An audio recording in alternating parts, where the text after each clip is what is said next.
இன்றைக்கு நம்ம கேலக்ஸி தமிழ் டிவியில திரை விமர்சனம் நிகழ்ச்சியில விஜய் ஆண்டனி நடிப்பில் வெளியாகியுள்ள சக்தி திருமகன் திரைப்படத்தின் விமர்சனத்தை பார்க்க போறோம். விமர்சனத்தை இறுதி வரை பாருங்க. உங்க கருத்துக்களை கமெண்ட்ல சொல்லுங்க. இப்படத்துல ஷெல்முருகன், வாகை சந்திரசேகர், கிரண்குமார், ஷோபா விஸ்வநாத், திருப்தி ரவீந்திரா, காதல் ஓவியம் சுனில் மற்றும் பல முன்னணி நடிகர்கள் நடித்துள்ளனர். அருவி மற்றும் வாழ் படங்களை இயக்கிய அருண் பிரபு இப்படத்தை இயக்கியுள்ளார். ஒளிப்பதிவு ஷெல்லி, எடிட்டர் ரேமண்ட் டைரக்ட் மற்றும் கிராஸ்டா தின்சா, இசை விஜய் ஆண்டனி, தயாரிப்பு விஜய் ஆண்டனி கார்ப்பரேஷன். கதை என்னன்னா, தமிழ்நாடு தலைமைச் செயலகத்தில் தரகராக இருக்கிறார் விஜய் ஆண்டனி.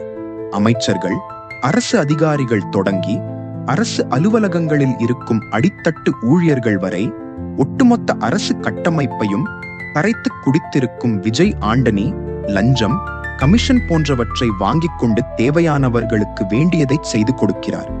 சில நேரங்களில் எளியவர்களுக்கு பணம் வாங்காமல் உதவியும் செய்கிறார்.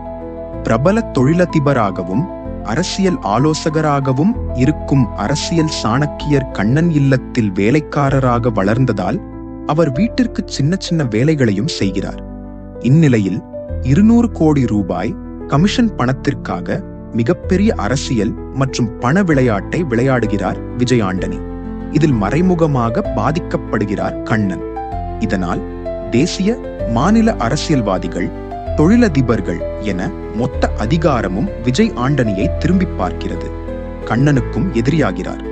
இதிலிருந்து விஜய் ஆண்டனி மீண்டாரா? அவரின் பின்னணி என்ன? இந்த அரசியல் தரகர் வேலைகளை எதற்கு செய்கிறார் போன்ற கேள்விகளுக்கு பதில் சொல்லியிருக்கிறது அருண் பிரபு இயக்கியிருக்கும் சக்தி திருமகன். விஜய் ஆண்டனி இந்த மாதிரியான அண்டர் பிளே செய்து தன் காரியத்தை சாதிக்கும் கேரக்டர் என்றால் சிறப்பாக செய்வார். வழக்கம் போல் நிதாதமான நடிப்பில் பட்டையை கிளப்பியுள்ளார். இது விஜய் ஆண்டனியின் 25வது படம் என்பது கூடுதல் சிறப்பு. முதல் பாதி முழுவதும் அரசியல் களம் சூடு பறக்கிறது. ஒரு மீடியேட்டர் பெரிய பெரிய MP, MLA வால் கூட முடியாத விஷயத்தை எப்படி முடித்து வைக்கிறார் என்பதை காட்டிய விதம் அருமை. ஸ்டேட் முதல் சென்ட்ரல் வரை தங்களுக்கு வேலை நடக்க மீடியேட்டர்கள் எந்த அளவிற்கு பயன்படுகிறார்கள், அவர்கள் ராஜதந்திரம் என்ன என்பதை விரிவாக காட்டியுள்ளார் இயக்குனர் அருண். விஜய் ஆண்டனிக்கு துணையாக ஷெல்முருகன், அரசியல் பாடம் எடுப்பவராக வாகை சந்திரசேகர், கிரண்குமார், ஷோபா விஸ்வநாத், திருப்தி ரவீந்திரா ஆகியோர் தங்களது கதாபாத்திரத்தை சிறப்பாக செய்திருக்கிறார்கள். வில்லன் கதாபாத்திரத்தில் நடித்தவர் சிறந்த தேர்வு, மிடுக்கான தோற்றத்தில் மிரட்டியுள்ளார். டெக்னிக்கலாக படம் மிக வலுவாக உள்ளது. இசை, ஒளிப்பதிவு அனைத்தும் சூப்பர். விஜய் ஆண்டனி நடிப்பில் மட்டுமில்லை, இசையிலும் கலக்கியிருக்கிறார். பாடல்கள், பின்னணி இசை என்று படத்திற்கு மேலும் தன் இசையால் வலு சேர்கிறார். இயக்குனர் அருண் அருவி மற்றும் வாழ் போன்ற சமூகம் சார்ந்த படங்களை மட்டும் இல்லாமல் இது போன்ற கமர்ஷியல் அதிரடி படங்களும் எனக்கு எடுக்க தெரியும் என்று இப்படத்தின் மூலம் நிரூபித்திருக்கிறார். லாஜிக் பிரச்சனைகள் இருந்தாலும் விவேகமான திரைக்கதை அமைத்து படத்தை ரசிக்க வைக்கிறார் இயக்குனர்.